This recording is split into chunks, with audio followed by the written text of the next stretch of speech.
Right, everybody, welcome back to the channel. Just something a little bit different today. I like to do this every single season, and I'll by all means get involved in the comments down below. Today we're going to take a look at the Premier League league table. My prediction for the season. Let me know your thoughts down in the comments. If you want to do the full list of 20, by all means do that. If you just want to let me know the top 6 and the 3 that are going to get relegated, let me know down in the comments. Alright, and let's get into my prediction for the Premier League season.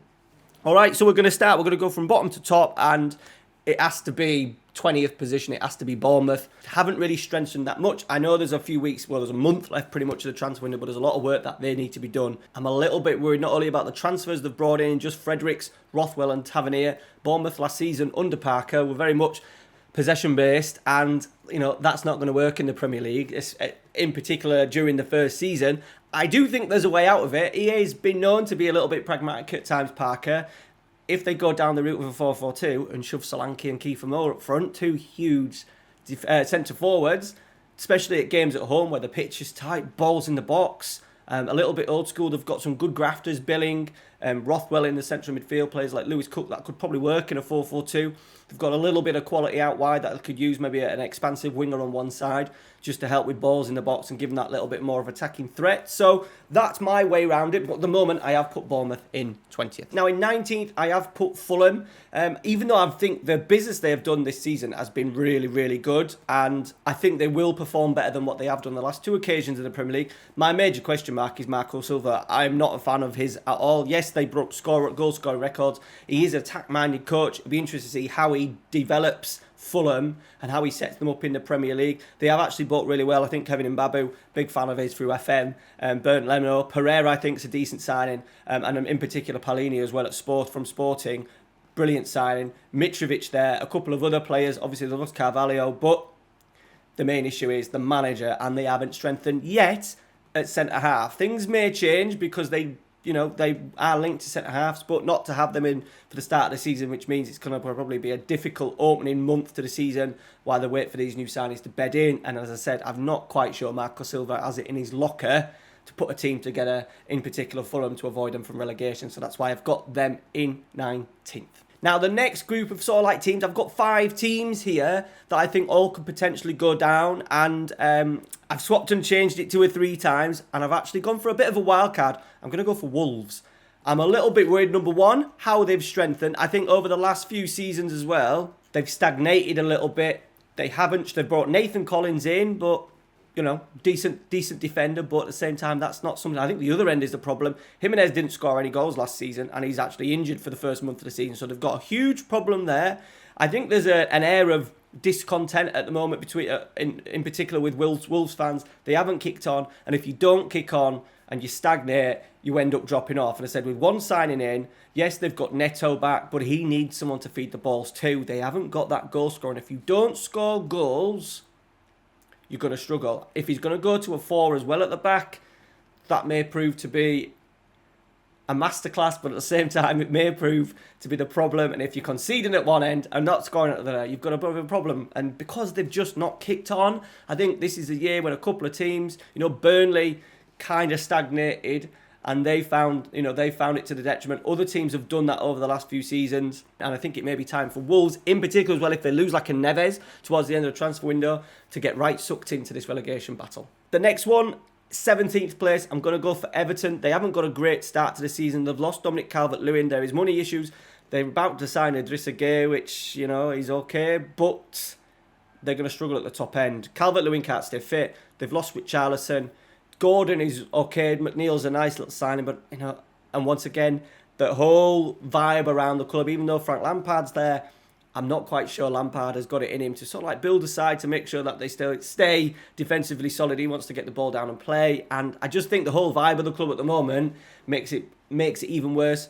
I think fans will soon get on the managers, not so much the managers back, but the club's back, and Goodison Park could soon turn quite toxic if they don't get the start they want. And obviously they're starting at home to Chelsea. If they can get a win there opening game of the season, you never know. But I'm just fancying Everton just to stay above water. I think they're going to probably bring in another couple of players. They need to bring in a centre forward. If they don't bring another sort of like attacking player in, someone who can play maybe on the wings like Richarlison did, also plays a number 9, they are going to really find it hard and may even be sucked into that bottom 3. In 16th, I've got Southampton. I'm really If I was a Southampton fan, I would actually be really looking forward to the season. You know what you're going to get with Hassan Hüttl, the players that they've brought in as well, Bazuna, Kochap, I've probably butchered that, the centre-half, and then players like Lavia, Aribo, Mara from Bordeaux, I'm a little bit unsure about. I think the main issue for Southampton is going to be this season, they're not going to score enough goals, unless Sekou Mara really comes in and hits the ground running. They signed Adam Armstrong. He's not good enough for the Premier League. Shea Adams is not a goal scorer. They need someone potentially to work alongside Shea Adams. I'm not quite sure Mara's ready for that. I'm really happy about the two midfield signings though in Mariba and Lavia. I think they're going to be really good this season. So I would be quite excited if I was a Southampton fan. I still think it's going to be a difficult season just based on you're not going to score enough goals. In 15th, I've got Forest once again. I think there's a little bit of hype about them. The one thing that I like about Nottingham Forest compared to the other two teams that have come up is their style suits the Premier League a little bit more. And, with Fulham being sort of like ultra-attacking, Bournemouth being a possession-based side, Forest were very much counter-attacking under Steve Cooper, in particular in the transitions, getting the ball up quickly to a Davis or a Sturridge. Brennan Johnson with I can't remember the guy who played in number 10. He's got a really long name. Played for Watford. They've obviously they've spent a lot of money, but they've improved in all the areas. But I think they're going to keep the structure. I think it suits the Premier League, being defensively solid. There's also a little bit of history with three at the back formations coming up from the Premier League. You think of Wolves, Sheffield United, just to name up two. So I think they're kind of geared and set up, and they've strengthened in all the areas. Strengthened at centre half with Dukare. Is it Dukare? No, Niakate. And then they've strengthened with the boys from Huddersfield. Omar Richards coming from Bayern Munich. Lingard, brilliant signing, I think, to play as number 10. Henderson in goal. They've really strengthened, but they haven't had to rip up the tactics book during the summer. They're going to carry on and move on with the tactic that they've got. Players like Mangala as well, really going to add strength. Really strong physical side. Awoniyi up front, I'm really excited to watch him play. I think they could even shock Newcastle first game of the season. In 14th, I'm going to go Brentford. Now, I was a little bit worried about them at the sort of like the end towards the last season. I actually predicted that they were going to get sucked into the relegation zone, and they would have done if it weren't for Christian Eriksen. So my immediate thoughts were they were going to go down. However, the signings they've made, I think, keeping hold of players like Tony, Ayer at the back, and then strengthening with Damsgaard potentially coming in, Hickey, really good signing, and Lewis Potter, all really good signings that are going to kick them on and make them just... I think if you've got a goal scorer like Tony, you've got a really good solid defence as well. I think they're going to be okay, a lot better than what I thought they were maybe going to be at the start of sort of like pre-season. The signings they have made have been key, and I think they'll be fine. Okay, so looking at 13th, we're going to go Leeds United, and once again, I'm quite excited to watch the whole host of players that have come in. I think when you look at the transfers Leeds made, and you look and you go, that's a good signing, that's a good signing, that's a good signing. Aronson, Christensen, Rocker, Gabby is probably going to be a little bit more of a sort of like a backup. Tyler Adams and Sinisterra. I think if they can bring in another striker as well, that would be fantastic for them. But they've made their team. I know they've lost Phillips, but Phillips was missing for a huge part of the season last year. And obviously Rafinha, but they've managed to strengthen in other areas, in key areas. They've still got players like James and Harrison that can be threat out wide. Patrick Bamford, if he can stay fit, I think they're going to be fine. They're going to concede less goals and they're going to score more goals than what they did last season. So if you can do that, you've got a chance at staying up. And I think Leeds will be fine in, 14th? 13th. Moving into 12th, I'm going to say Brighton. I'm a little bit unsure of them potentially stagnating a little bit this season. They have brought in Undav and Cisco, two players that are looking to score a few goals from. I think Undav's going to be okay, but will take time to sort of like bed in. And I think Brighton are very much going to have similar problems. They don't seem to have the real quality at the top end. They need someone to score, 15 Premier League goals for him to kick on to that next level. Cucurella's going to go. They need to bring someone in. I imagine they've got someone ready and replacement. Very much, obviously, they've lost Bissouma to Spurs, but they always already had Moses Caicedo kind of waiting in the wings, and also in Wepo as well. So they've got two players there that can kind of do the Bissouma role. I'm a little unsure what will happen if Cucurella goes. They will have something in place, but it's not going to be of that Cucurella standard. So I can just see him stagnating a little bit this season. In 11th, I've gone for Aston Villa. Maybe a little bit lower than what maybe some people think. I think they've signed okay. Philip Coutinho, yes, he will go through phases have been outstanding, and then will probably find himself on the bench for 5 or 6 games. Boubacar Kamara, Diego Carlos, really good signings. I'm just a little bit unsure about Steven Gerrard and Aston Villa. He's lost Michael Beale, he's right-hand man, the guy that took most of the training. They brought in Critchley from Blackpool, but big loss.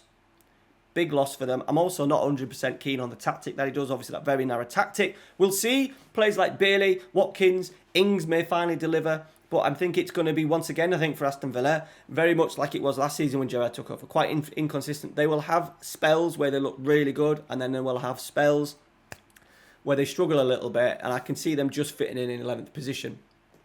Okay, starting in the top 10, we're going to go for Crystal Palace. Now, this may be a little bit of sort of like head over heart with this, because I'm just a fan of, not so much Patrick Vieira, but the players that they've got potentially available from this year. You know, Zaha looks really good in pre-season. Eze fit. Elise.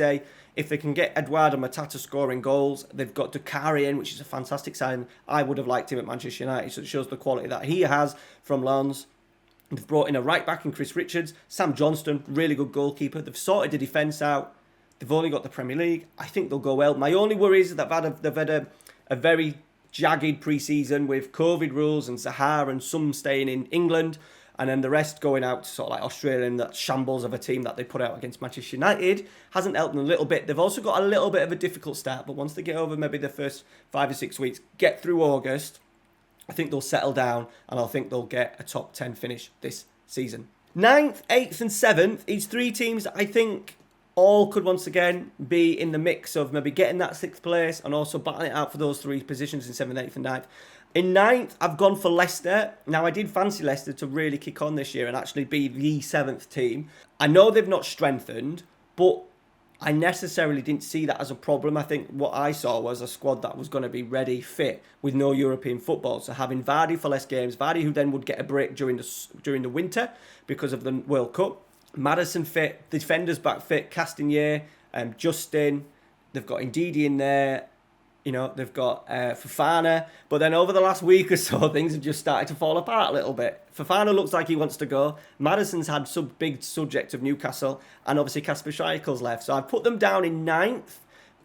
If they can keep those 2 players, as in Fofana and Maddison, they'll obviously need to reinvest and probably get a goalkeeper in.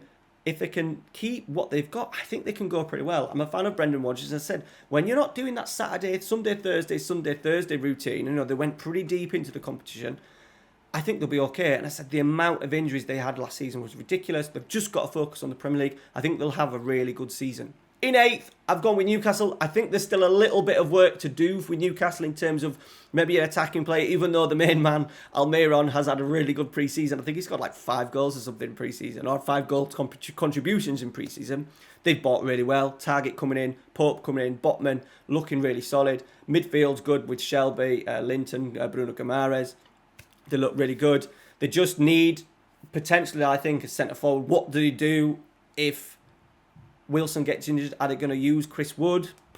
Not for me. So they maybe need a player who can maybe do a, you know, like a Richarlison role that can maybe play off the left, play off the right, but also can act as that sort of like central striker. They're going to be fine. I like the way that they've gone about their business by doing it sensibly and not worrying too much about the overspend and going silly. They're going to build something here. So I think Newcastle and then potentially a cup run. They really need to push the Carabao Cup and then really need to push the FA Cup this season, because winning a trophy for Newcastle this season, Eddie Howe, you would be classed as a legend. So I'm going to go for them in 8th. In 7th, I'm going for West Ham. Even though they've got European League, Europa Conference League football this year, I think they can rotate a lot, especially in the group stages of that, and that will get them through to sort of like after the World Cup. They'll have a lot of players that won't be going to the World Cup as well, so they'll have a little bit of a rest there. Strengthening, I think Onana's coming in. They've obviously strengthened with Scamacca. He will probably take a little bit of time to bed in, but Agard, the new central defender, I think he's injured, but once again, another real good signing. And then they're looking at bringing in maybe another 2 players with Onana. They've been linked with Kosic, the left wing back. If they can do that, go to a 3 at the back, they're going to be a big side. And I think, once again, I think we're expecting West Ham to peak. They kind of surprised us last year. They managed to have the Europa League and the Premier League run. They actually worked that really well over the course of the season. And as I said, with it not being Europa League, only Conference League, it may allow them to do a little bit more rotation during the season and during especially that first half of the season when they're playing the group game. So West Ham in 7th. Okay, in 6th, I'm going to go for my team, Manchester United. I am positive about Ten Hag and he will get it right over the next 2 or 3 seasons. However, I think we're in for a difficult opening start of the season, in particular because I think if Ronaldo wasn't there, it would have been a little bit better, but he's going to cause, no doubt, problems. We've not been able to bring in the players that Ten Hag would have wanted at the moment. De Jong, he's still hoping on De Jong. Hopefully we can get him in. He doesn't want anyone else. He wants De Jong. So I'm kind of liking the fact that we've stuck with it. I think he must know that De Jong is waiting for hopefully a payout. Otherwise we'd have, I'd imagine, have got rid of this deal a long time ago. So if we can bring De Jong in, I'm quite happy with the rest of, Eriksen a good signing. Martinez will be a really good signing as well. Malacia on the left. Dalot looks like he'll improve. We've struggled, unfortunately, to get players out. Martial is a question mark as well. So it's kind of stopped us kicking on as much as we would have liked, getting no money for a lot of these players. Bailly looks like it's going to be a loan. Telles is a loan, no fee. Wan-Bissaka, no one wants Wan-Bissaka, so that's a £50 million defender just sat being a backup that really Ten Hag doesn't want. And the rest leaving on frees. It's been difficult. No Champions League money coming in. So it's going to be a longer build process. I think we'll be okay. We're not going to be any lower than seventh. Not any lower than sixth, I don't think. But I think Champions League, considering how the other teams have strengthened, I think the other teams are going to go a lot better. Okay, in fifth, I've put Arsenal. Now, I think this between 6th, 5th and 4th, I think, once again, these could all interchange. If Man United really kick on, they've got the quality with Fernandes, Sancho, Rashford, Martial. It's not a bad front four. Eriksen, if they get that central midfielder in, one central midfielder to work alongside them, McTominay, Fred or whatever, they'll be okay and they could challenge for the top four. Because I'm not overly convinced on Arsenal just because of the strength in depth. Going to Thursday night Europa League, I think they'll go for that a little bit because it's a decent way of getting into the Champions League, and also if you're in Europe, you want to go and try and win it. So I think they'll play in that, and playing once again Sunday, Thursdays isn't ideal. They don't have the numbers potentially. There's a lot of players as well that carry injuries. Tomiyasu, Tierney, Partey, Martinelli, just to name three. So like key players that constantly struggle to get fit. And if Arsenal are playing 60 games a season, then they're going to have to use their squad. And I think their squad may just struggle. I wouldn't be surprised, look, if they finish third. I wouldn't be surprised if they finish fourth. I wouldn't be surprised if they finish sixth. But I'm just going to go fifth. I think they will be better than last season. But I just think the other two teams that are above them, that are maybe in the race for the top four, have just maybe got bigger and better squads. Okay, in fourth, I'm going to put Chelsea. Now, at the moment, they haven't bought anyone really. Obviously, they brought Koulibaly in, but they need a striker. I think they desperately need a striker in. So they could quite easily finish sixth. It hasn't been a great pre-season. I know we don't take too much from results, but the vibe, once again, hasn't been great. They've been linked to a few players this morning. Cucurella looks like a fee may be getting done. Also, they're looking at De Jong. If they get two of those in and a striker, they'll be fine. Raheem Sterling's a really good signing, but I do think they need a central forward. And if Arsenal and Man United have good seasons and Chelsea are just a little bit off it, you could find Chelsea in sixth. But I'm going to base this on the fact that Man United will not strengthen that much more. Arsenal have got not strengthen anymore. And I think Chelsea will still bring in maybe 2-3 really good starting 11 players. Okay, top three. Third place, I'm going to go Spurs. I am a little bit of a Spurs fan, but I just think the signings they've made, I know Arsenal fans are kind of saying the signings aren't amazing, but what he's done for Spurs has strengthened their squad. I think that's always been the problem with Spurs. They've got a couple of world-class players in Son and Kane. They've strengthened in all areas, wing-back areas, central midfield areas, attacking areas as well. They've now got a front five of Kulusevski, Son, Richarlison, Kane and Moura. They have been looking at other wide players as well. They've been looking at Serie A again, looking at Zaniolo and a guy at Udinese they've been linked to. So they're looking heavily at really strengthening this season, having a real big push. I think if they can rotate a little bit through the season, they've had a really good pre-season. They've had a Conte pre-season as well. And for the first time in a few years as well, you think about ever since the Champions League final, the summer wasn't great for Spurs because they didn't bring in the transfers that they wanted. They then brought in Mourinho. That wasn't a positive vibe around the club, in particular the fans. And then Nuno came in. Once again, 3 summers of a bit of discontent. However, this year, the vibe around the club is very important. And in particular at Spurs, it's positive, which I think bodes well for them for the season. Okay, the top two, I've toed and froed, and I've gone for a little bit of what I saw a little bit of the weekend. And I'm going to go for Man City second and Liverpool first, unfortunately. The things, I think Man City this season is Liverpool will start like a house on a fire. Man City may not struggle a little bit. I think their opening 6 games are kind. I'm just a little bit worried about the players that they've lost. They've brought in a Haaland. How many more points can Man City get with a Haaland? He's going to score. He will no doubt score goals. Will he propel them onto that an extra 10 points during the Premier League season. No, what he's there for is those big games in the Champions League that they should have won last year, like Real Madrid, and they didn't. That's what he's there to do. My other worry is they've lost Zinchenko, Jesus and Sterling, 3, and Fernandinho, 4 massive players. Brilliant signing in Calvin Phillips, but 4 key players leaving the squad, because it's very much a squad thing at Manchester City. I think they're looking at bringing Gomez in for Anderlecht. He's going to take time. Phillips struggles with fitness, but I think he will be okay in sort of like a rotation option. Sterling was a little bit on the periphery of the squad last year, or in the starting 11, but he came in at certain points of the season. You know, they brought Amaris out, they brought Grealish out. They don't really have that at the moment. It only needs an injury to 1 or 2 in those attacking areas, and they look a little bit short. And I just think with Liverpool and now Núñez has started, I think they're ready to give it a really big go this season.